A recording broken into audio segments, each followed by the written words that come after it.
is Mrs. Scanlon's class performing Como Te Amas in two-part harmony because they're awesome. And I'm going to sneak on through. Hopefully you don't see me because it's not about me, even though this is my class. Okay.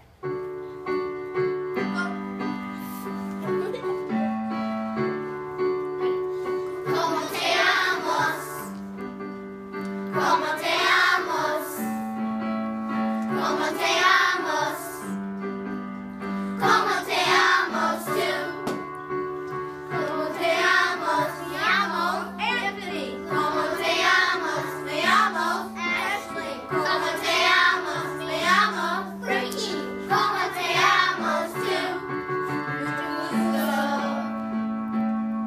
mucho gusto, mucho gusto, mucho gusto, mucho gusto,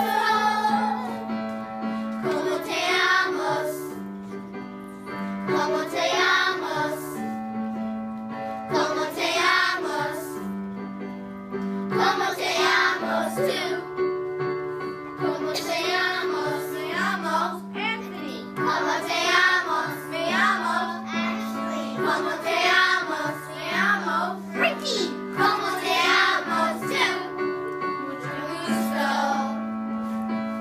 mucho gusto.